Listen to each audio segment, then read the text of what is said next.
topics and opinions expressed on the following show are solely those of the hosts and their guests and not those of W4WN Radio, its employees, or affiliates. We make no recommendations or endorsements for radio show programs, services, or products mentioned on air or on our web.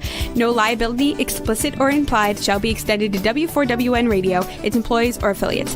Any questions or comments should be directed to those show hosts. Thank you for choosing W4WN Radio. This is Beyond Confidence with your host, Divya Parekh. Do you want to live a more fulfilling life? Do you want to live your legacy and achieve your personal, professional, and financial goals? Well, coming up on Divya Parekh's Beyond Confidence, you will hear real stories of leaders, entrepreneurs, and achievers who have stepped into discomfort, shattered their status quo, and are living the life they want. You will learn how relationships are the key to achieving your aspirations and financial goals. Moving your career or business forward does not have to happen at the expense of your personal or family life, or vice versa. Learn more at www.divyaparekh.com, and you can connect with Divya at contact@divyaparekh.com. This is Beyond Confidence, and now here's your host, Divya Parekh. Good morning, listeners. It's Tuesday morning, and wonderful to be here with you. So, I was in Washington, D.C. for past few days, and just something very interesting happened. As we talk about the circle of kindness, so what I saw was, I was at a gas station filling up the gas, and there was this one, probably like a senior citizen in 80s, something like that. And it seemed like her car door was stuck. And then there was a young kid, probably 12 or 13 years old. And he was also standing while his dad was filling up the gas. So he went up to the lady's car door and gently helped her pull it open. And when she stepped out, and the smile on her face and the interaction between the two was such a beautiful sight to see. So keep the kindness circle going. And if you have not purchased our books, be sure to get either the Entrepreneur's Garden or Expert to Influencer, because I can promise you those books will add a whole lot of value to your lives. And also it's a win-win situation, because you can increase your influence, you can build meaningful relationships, and also the partial profits from the book go to kiva.org. So let's bring in our guest. Welcome, David. Hey, Divya, how are you doing today? Good. How are you? It's good to have you on the show. It's nice to be here. Thank you for having me on. Absolutely. So tell us, do you recall any happy moments from your childhood? I had lots of happy moments from my childhood. I tend to be a happy person to begin with, and so I tend to be optimistic. And childhood was wonderful. I remember like playing with my sister's dog. It was so wonderful. When she went off to college, the dog stayed with her in-laws, and so I would go down there and walk and play with, walk to their house and play with the dog, and it was really wonderful. But maybe one that's relevant for entrepreneurship is the story of the lemonade stand. And I can tell that now or later if you'd like. Oh, please go ahead. Okay, so I'll start with a not happy moment, which is I just failed second grade. And I wasn't the kid picked on all the sports teams. So you can imagine my confidence was not really feeling great. You know, great in school, wasn't doing great in sports. And then one summer day, my mom said, "Why don't you set up a lemonade stand on the street corner?" And we lived on a really busy street corner. So I'm like, okay, I'll try that. And you know what? I had my first angel investor. Woohoo! My mom bought the lemons and she bought sugar. So she bought the supplies that I needed to start my first business. And you know what? I sold gallons and gallons of lemonade.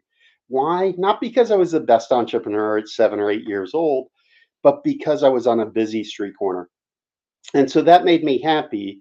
And it also, all these people were coming to see me, which was, I know part of what you talk about in your program is networking and getting to know people. And people were stopping by to buy lemonade. And it felt really, really nice. So that set me up on a career for entrepreneurship because I was having success, even though it didn't really have to do with me, it had to do with the right location, which I hadn't chosen. It gave me happiness and fulfillment. So I went on to have multiple childhood businesses after that, and they also did well, sometimes because of luck as well.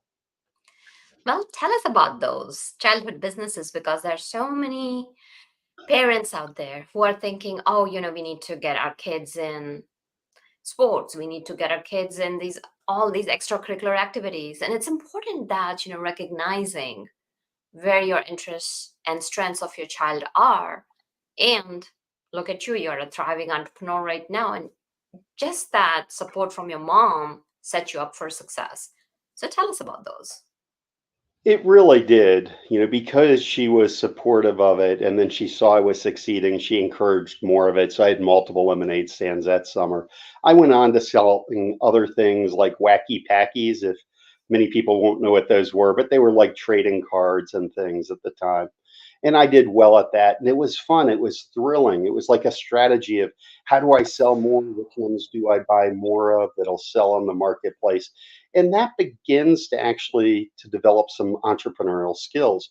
Which thing is going to do better? Which thing isn't?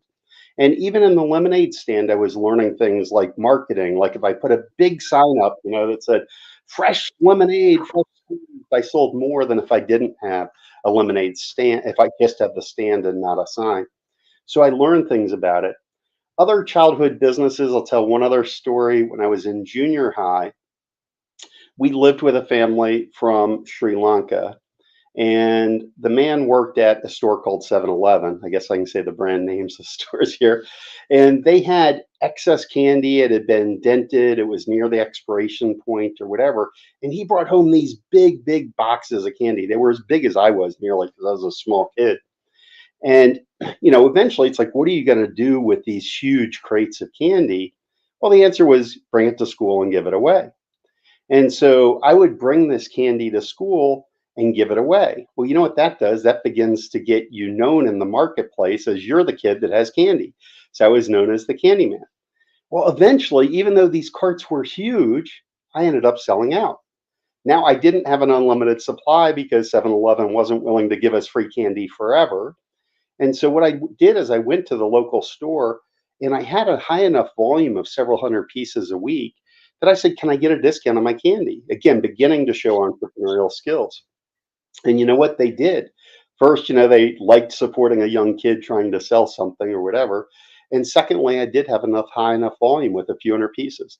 So I don't remember what they gave me, like 5 cents off or 10 cents off piece of candy. But then I went to the ice cream truck and got a bigger percentage off. So I was almost 30 or 40% off my candy. Went back to school and sold it and was selling lots. And I had generated other kids starting businesses because they're like, wow, David's making lots of money selling candy. They tried doing it.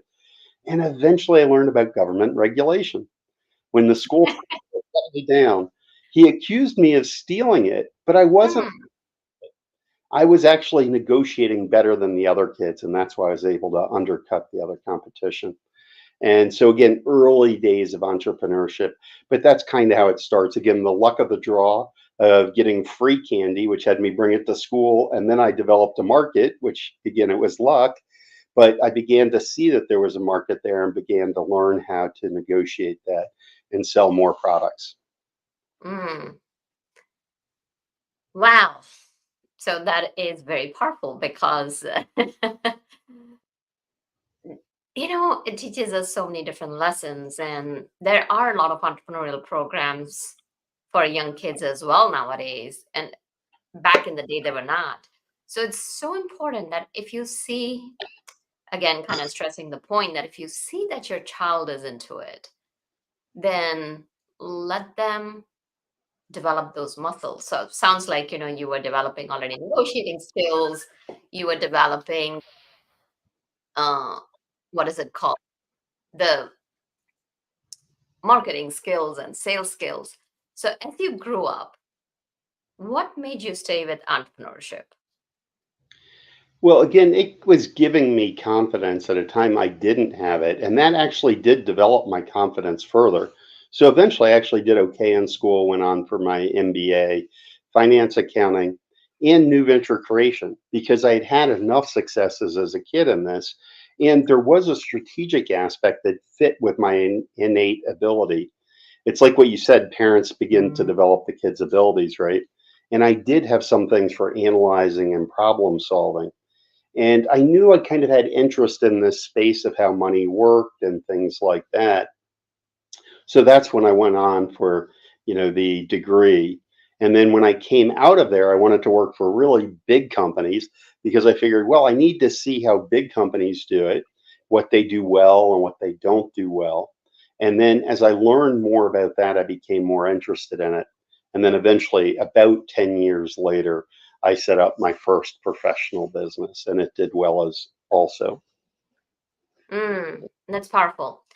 So you had lessons from the real life business from childhood, and then when you went to school, what would you say, like, going to school and getting a degree, how did it enhance your learning and your skill sets? So interestingly, I think as you advance more in your education, it becomes more focused on the things that you need to do in that field. And so when I went on for my MBA, Finance, Accounting, and New Venture Creation, I found that I used all the skills I learned over the next 10 years of my career. And that was interesting because when you're learning about operations or you're learning about logistics, I'd never heard of logistics when I was, 15 years old or 20 years old even. But you begin to learn about these things and it's like, okay, it's the transportation of products or services and how does that happen? So over those years, I did use things. And even I'll give a story from a marketing class that I had in MBA school. I wanted to do really, really well. I wanted to get straight A's, wanted to be, like one of the top students. And this marketing class kept giving me trouble. I would work so hard. I would stay up until 3 or 4 a.m. writing the paper and trying to come up with the right strategy. And I was confident I had the right strategies and I'd get a B on the paper. And I was so let down. It's like, Hmm. what did I do wrong? I spent all this time trying to figure it out. I would submit the next paper, a B again. And I'm like, what happened here? And so I ended up having one of the other students in one of my groups was a woman that was getting straight A's in this class. And so eventually I said to her, what are you doing? Can I see one of your papers to see how you're doing it? The interesting thing was she didn't have these long written narratives. She had beautiful images and very short, concise points. And what I learned is that marketing isn't about writing a 12-page story necessarily. It's about really delivering the point in a very crisp and concise way. And that's what she was skilled at. And so my next paper, I emulated some of the things I learned from there. I had more graphics and imagery so that the teacher could see things. And sure enough, I was able to get an A. I didn't ace that class overall because I'd had enough things where I wasn't succeeding in it, but I did okay in it. I did decent. And I definitely learned that lesson that's become successful and useful for me as I build companies, as I built companies later, is that marketing really needs to clearly and concisely explain what it is that the product is about. hmm So tell us a little bit about your journey. You have been in management. There are a lot of people who are in the corporate world and they're very hesitant as they want to transition out of the corporate world into entrepreneurship.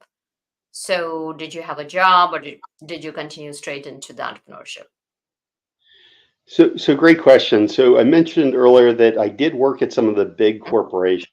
And I did well actually at the big corporations because I understood how to use my analytics skills to solve problems that sometimes other people weren't able to solve.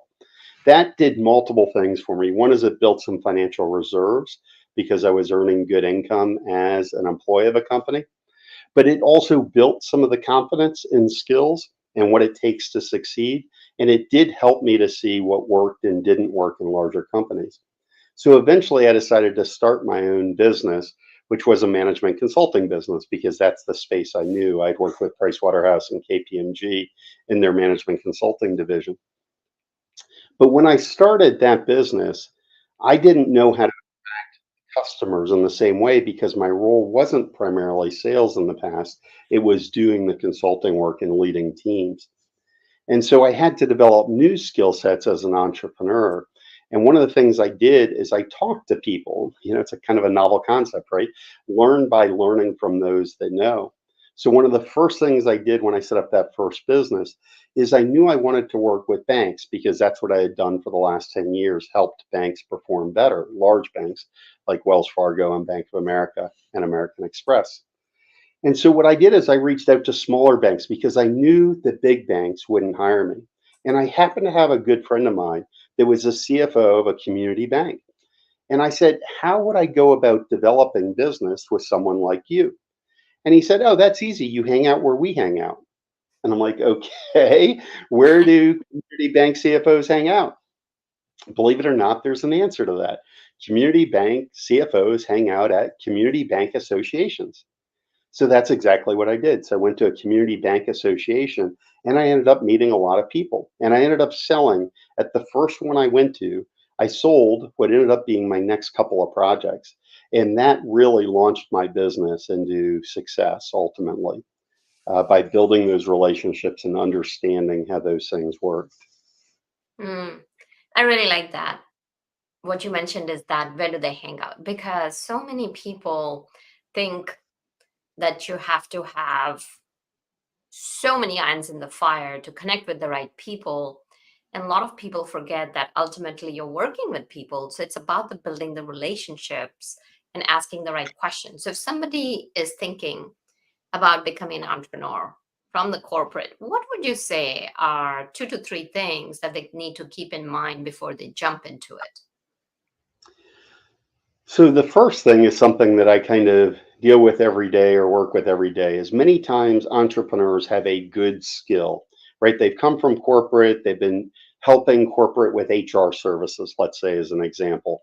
And they're really, really good at HR services.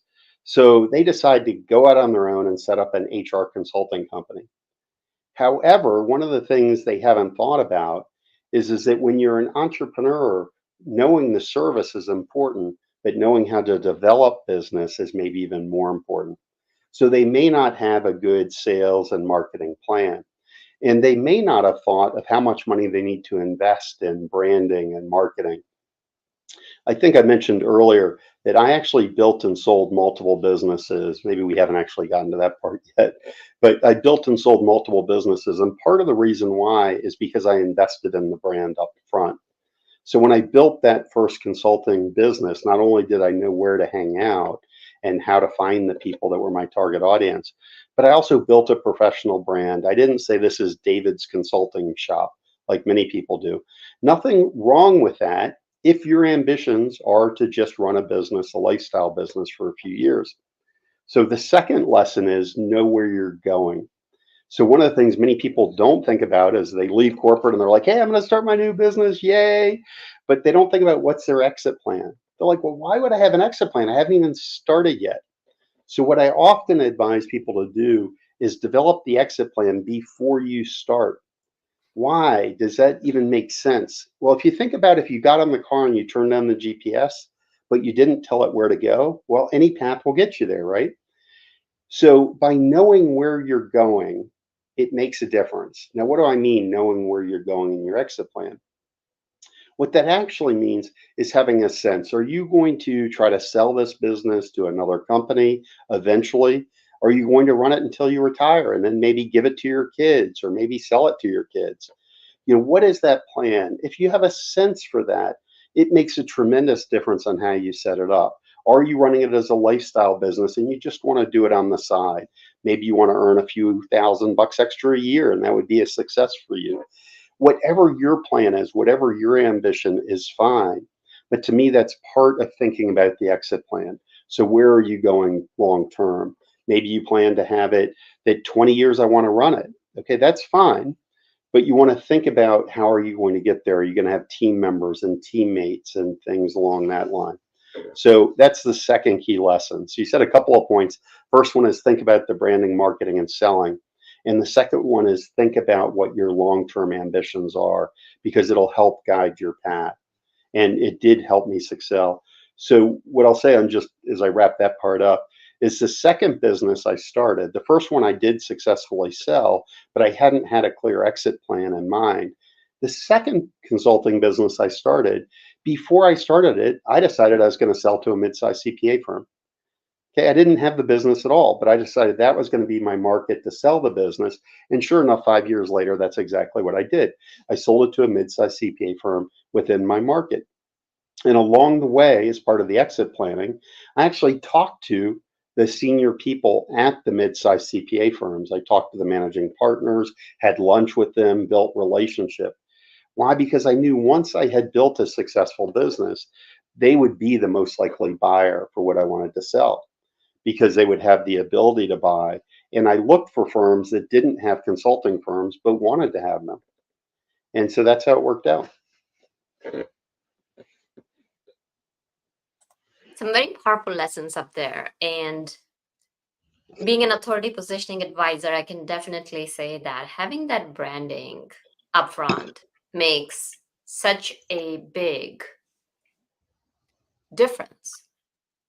Because just kind of going back to one of my stories, when I had a book written before I had stepped into the entrepreneurial arena, it had established my credibility. And also, as you're mentioning about where do you want to go? Do you just want to have a lifestyle business, or do you want to have a business where you want to exit? So those are some very key lessons.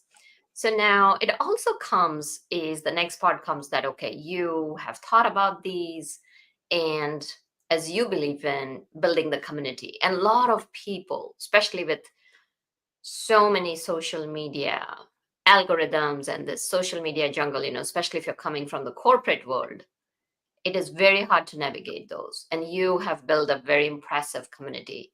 So can you shed light on that, and how can people go about building that sort of a community where you're helping each other, it's all about impact, and yet everybody's growing together?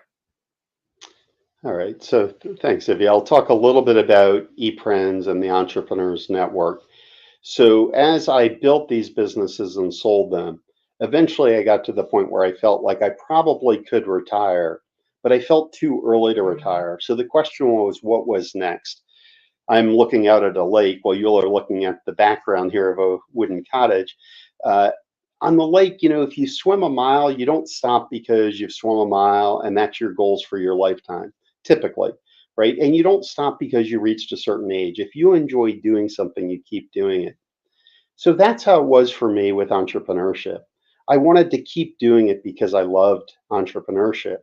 And so I had built a community on LinkedIn that was for entrepreneurs, and I had no business intentions in mind the day I set it up. I was doing it as a way to give back because entrepreneurship had been good for me throughout my career. And so I built a LinkedIn group, and I happened to be much like the busy street corner we talked about on the lemonade stand. I was early days of LinkedIn. And because I was early days of LinkedIn, they promoted my group for me, and that helped it to grow. So pretty soon I had 10 members and 100 members and 1,000 members. I did use some strategies to grow it, including reaching out to mid-level influencers and inviting them into the community. And then people would see they had joined my community, and then they joined. They're like, oh, I'm interested in entrepreneurship too. So those were early days of building it. About 5 years ago, I had 50,000 members in the group. And as I said, I was beginning to think about what was next for me in my career. And I thought about volunteering with a university and just helping entrepreneurs succeed, maybe as a volunteer or something like that. And as I looked around and I saw I had this group of 50,000 entrepreneurs, I thought, I wonder how I can make a difference for them. So much like earlier in the story when I talked about the CFO and said, where do you find people? How do you find the answers? I decided to do something novel and ask the 50,000 members what they were looking for. Why had they joined the group? What was the benefit for them? And as I did that, I think we had 560 responses in a couple months. It's very difficult to engage the whole community all the time, but we had significant enough response to begin to understand what people were looking for. Some people said they wanted to promote their brand, write content. Other people said they wanted to read stories of content. And I said, this is great. We can match those that want to write with those that want to read. And we don't have to do either. We're just kind of doing a matching principle in a community. Other people said they were looking for advice from experienced entrepreneurs. They wanted to get advice from someone who had built $1 million business, and they wanted to learn how. That part made a lot of sense to me, that people are looking for advice. But interestingly, on the other side, those that had built successful businesses wanted to get back and share their knowledge, maybe like you, Divya, as well. So people wanted to help those that were aspiring. That was kind of the position I felt like I was in as well. But it was also nice because it was a two-sided match, those that wanted advice and those that wanted to provide it. So that principle started us out at Eprenz with 50,000 members. But because my primary goal was not just earning income, it was making a difference in the world, we set our mission as making a meaningful difference for 100,000 entrepreneurs all over the world, regardless of their differences. And then we've only made one change to that mission over the last 5 years. We've added two words into it: social impact. So now what we say our mission is to make a meaningful difference for 100,000 social impact entrepreneurs all over the world, regardless of their differences. And why do we want to do that? Because we're entrepreneurs and we dream big. We believe if we can make a meaningful difference for 100,000 entrepreneurs, diverse entrepreneurs all over the world, regardless of their gender or gender identity, caste in society, skin color, wealth status, anything else that could be an advantage or disadvantage to them. If we can make a difference for those people who are making a difference in the world, we hope to put a drop in the ocean of what it means to be a human. Now, we know that's a big, hairy, audacious goal, but that's what we do as entrepreneurs. We set a big goal and we dream big. And you know what? Over the last 5 years, we've exceeded over 100,000 members in our group. And today, I actually think we have about 130,000 members. And we grow by roughly 2,000 to 3,000 members every single month. And part of the reason why I believe people join today is they like the inspiration of making a difference in the world. Not every one of our members of the 130,000 are out to, make the world a better place, but many of our members are, and they join because they're inspired by a group that wants to help them succeed and wants to help make the world a better place at the same time. So that's what we're doing today on eprenz.com, or Entrepreneurs Network equals Eprenz on LinkedIn. And that's very powerful what you're doing. And so you mentioned that you had that social mission about social impact, and that's what has drawn people. And if an entrepreneur were looking to follow your footsteps, what would be few steps that they could take to grow a thriving community like yours? So I think one of the things I'll mention is it not only attracts people to the community, which it does do, but it also attracts really extraordinary teammates. So today I feel incredibly fortunate because I have a team that believes in our social purpose. They want to make the world a better place.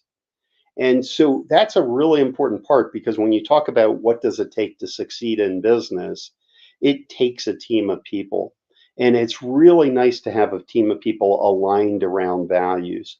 Because if they're aligned around values, it isn't always around, me,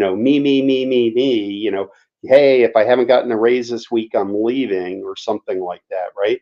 They're out to make a difference in the world as well. So these things together, setting a clear mission for what you're about in the world, makes a difference. And then attracting people who agree and like that mission and are attracted to it. So this is really what I would call the second social impact business I've had. And I am so amazed by the quality of talent we're able to get from all over the world by setting a mission that's near and dear to my heart, and it's also near and dear to their heart. And so we attract some of the best talent anywhere, I believe. Yeah, and that's powerful. And it's about people. Now, going back to the entrepreneurship, when you talked about having that exit plan, can you tell, what, let's say someone decides that I want to have an exit plan. What are the criteria they need to keep in mind so that they can exit? And I'm assuming that by exit plan, you mean by selling your business to someone else. So great question. I'll start with the end first. So an exit plan doesn't mean you're going to sell it. Mm-hmm. exit plan may mean you're going to shut it down in 10 years. Mm, Having that presence and sense of where you're going. That's what I mean by an exit plan. Exit plan, maybe I'm gonna, continue running it until I die and then it'll just go away. Exit plan may mean I'm gonna continue to grow it and then I'll bring in other team members, or I'll sell it to employees, or it may mean that I plan to sell it to another entrepreneur that wants to buy a business. But when you have a clear sense of what that is, or I intend to bring in a partner into my business, and then eventually when I'm done, I'll have someone else run it. You know, all of those are exit plans. Does not have to mean a sale, in my mind. That's an exit plan. Just means you know what's going to happen to the business when you're done doing the things you want to do with it. And to me, what are the components was the second part of that you asked. So it's really first getting a clarity of where your goals are, not just in the short term, like here's my goal for the next 6, 12 months, but what are your long-term goals? And frequently, most of the time, I'll say when I talk with someone about their exit plan, they do have some sense of where they're going, but they may not have formalized it. So part of what I've done on my entrepreneurial journey is I've actually raised capital a couple of times. And that also helped me get clarity because angel investors and private equity, et cetera, they want to know how are they going to get their return on investment. And so an exit plan becomes really important in those models of what's going to happen. But it doesn't have to mean that you're going to sell it to someone eventually. But if you are, what they want to know is that you have a clear plan to get there and that you have some sense. So when I set up a business that was Airbnb for the garden, it was called Alfrea, we decided that the ideal exit partners would be a company like Campbell's Soup that was in the food business but might want to have something like this. And so then the impact that had along the way is we built a relationship with Campbell's Soup. And we ended up feeding Campbell Soup employees, which I thought was just crazy and interesting. Here's one of the largest food companies in the world, and yet we're providing food for their employees. So what we did is we brought food in from local farms. We packaged it so that they could customize what each employee wanted. They wanted carrots and cabbages. The other one wanted kale and carrots. We would put that together in a food box and then provide it to the Campbell Soup employees. And that allowed us to get to know lots of people at the company where we thought we might eventually sell the business. So, mm. Yeah, no, that's powerful. And in addition to what you have shared is a couple of other things to kind of keep in mind in exit plan is that, especially if you're a service provider or if you have a community, to kind of thinking about it, that if you have built that thriving community, what you're going to do with them. Is that community going to be continued, as you mentioned, bringing in partner and all that? And also, if you are in a business where you want to leave a legacy, how do you want to do it? So having those things in place, and then that can again kind of go into the financial status of the company. It can be, what type of company do you have? Do you have LLC, S Corp, Inc., or if you're thinking about having a legacy company, then are you building a trust? So keeping all those things in mind, in addition to what you have said, also help out the entrepreneurs. So now let's say the entrepreneurs have all of this done. And so many times what happens is a lot of entrepreneurs are so enthusiastic. They start the company, they grow, but then it becomes very hard for them to sustain their companies or their business. Any advice on that? okay, so I'm going to comment first on you talked about entity type, and most people do think about LLCs, C Corp. I'm a huge advocate for B Corps, public benefit corporations. Many people in the United States, many people around the world don't know what that is. It is a legal business entity type that balances purpose and profit. So if we think of a typical C Corp or LLC, Mhm. primary goal of those businesses is profitability. Now, a B Corp is not a nonprofit. Sometimes people get confused and say, well, if your primary goal isn't money, you must be a nonprofit. That's not true. Mm, Nonprofits typically have to get funding from someone else. They ask for money, typically, not always, but mm, they're asking for a donation or something like that. In a B Corp, we balance purpose and profit. So our goal is to make a meaningful difference for 100,000 entrepreneurs, and we intend to do that profitably. But we balance the tool. So our shareholders can hold us accountable for profitability, but they can also hold us accountable for making a difference in the world. And our shareholders tend to be employees or people that have been associated like advisors to our business. So to me, that's an important thing when we think about business, setting up the right structures, important part of where you go as well, because it aligns what you're doing. And I forgot the second part of what you asked because I got so That's excited. okay. I can share it. So I want to share that. And it's also important to recognize what you know, what you know, what you don't know, you don't know. So thank you for sharing that because I wasn't aware of that.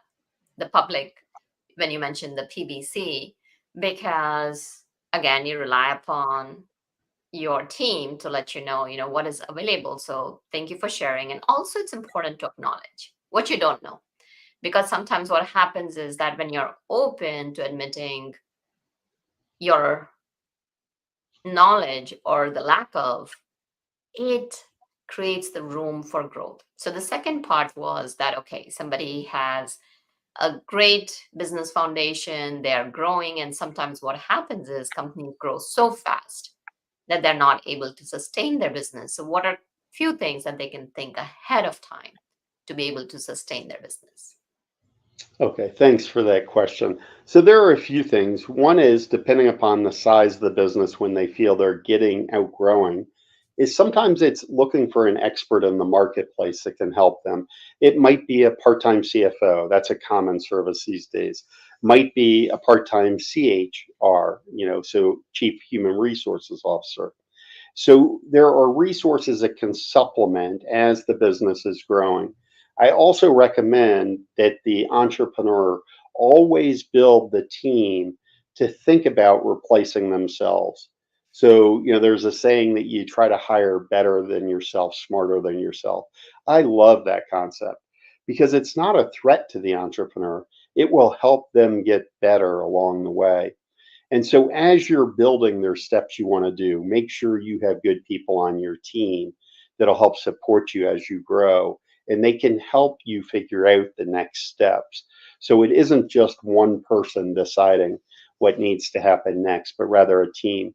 I have also used advisors in my businesses. Even when I set up my very first consulting company and I had no revenue and didn't want to spend tons of money on advisors, what I did is I reached out to my friends that I respected their business knowledge.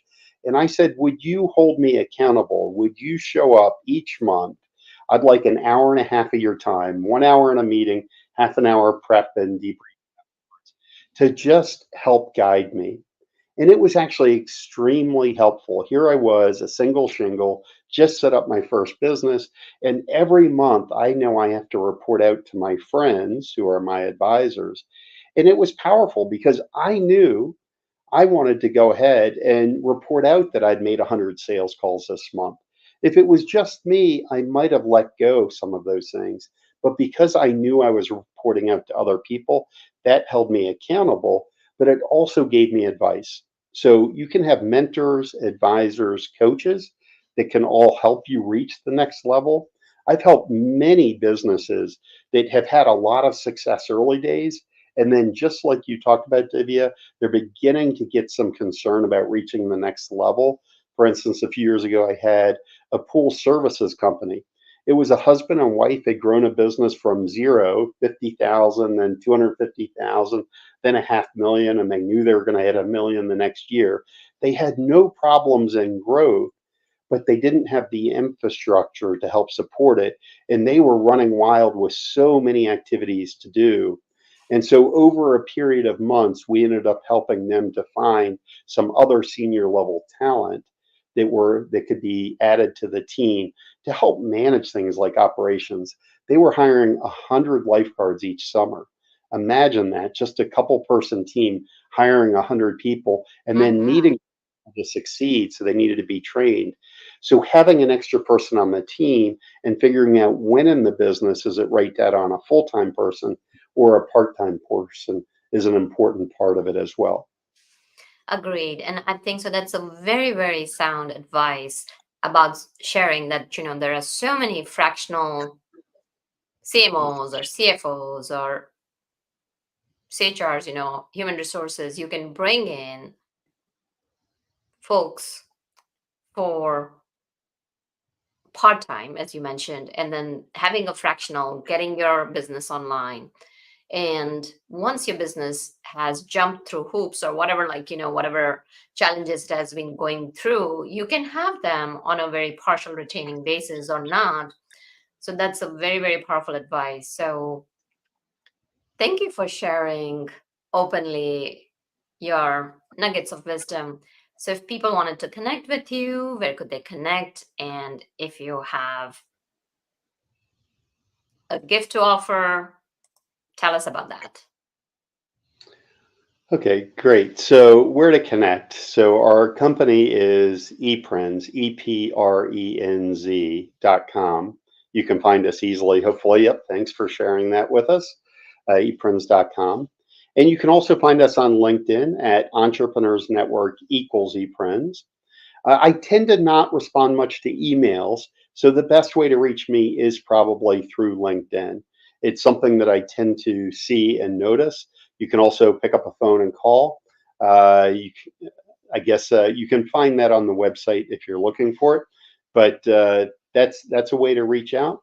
And then you said, how do they connect and how do they make? Sorry, I'm missing the second part. I got lost again on the how to connect, and then the phone number threw me off as I was thinking about it. No, I mean, if there's a gift or something that you want to share with the audience. Okay, so gifts for the audience. So it depends upon where they are in their entrepreneurial journey. So if they're an aspiring entrepreneur, let me know you're interested in having a package of services that we have that we will do for free on helping you learn how to start your business. So we have a whole series of programs or education based. They include videos, not always our videos. Sometimes we refer you to best in class on YouTube, but we will help you make those decisions through a preset program. You can get that for free. Go to eprenz.com and then click on the registration link and you'll find how to get to that. And if you don't see it for free, just let me know. Again, you can find me on LinkedIn and we'll make sure you get that. If you're an accomplished entrepreneur, one of the things I absolutely love to do at this point in my career, it's a passion, is how to help businesses really get to that next level. Divya talked about what do you do if you've grown and you've succeeded for a bit. So we'll do a free business audit that we can do in about 45 minutes online and produce typically tremendous opportunities for value for you. I hate to throw numbers out there because they're so big, they may scare you off. But in a 45-minute session, if you're a $500,000 or $1 million business, it's well worth your time. I'll just say that. And it's free. We'll just do the analysis for you. And then if you choose to, you can choose to work with us on an ongoing basis as well on helping to reach the next level. But you don't have to. The free assessment is truly a free assessment, looking at your business, figuring out how to reach the next level. And if you're a coach or consultant, also reach out to me if you're looking at setting up that business and how to do that. We have services to help you get set up and running. And we know there's a lot of aspects to it. We talked today about marketing and sales, but a lot of times it's having a good tech system in place as well, whether it's a CRM, so you know who you've contacted and what's next. We're skilled at those systems and processes to help you reach your dreams. And nothing to me is more satisfying than helping entrepreneurs do what they love to do and having them succeed at it. Well, thank you for sharing, David. And thank you for joining us. And thank you, audience, for joining us because you are the life of the show. Reach out to us and let us know how can we serve and support you because our primary goal is to help you live the life you want and you deserve. And thank you, Juan, for making the show technically possible. Be well and take care. Thank you for being part of Beyond Confidence with your host, Divya Parekh. We hope you have learned more about how to start living the life you want.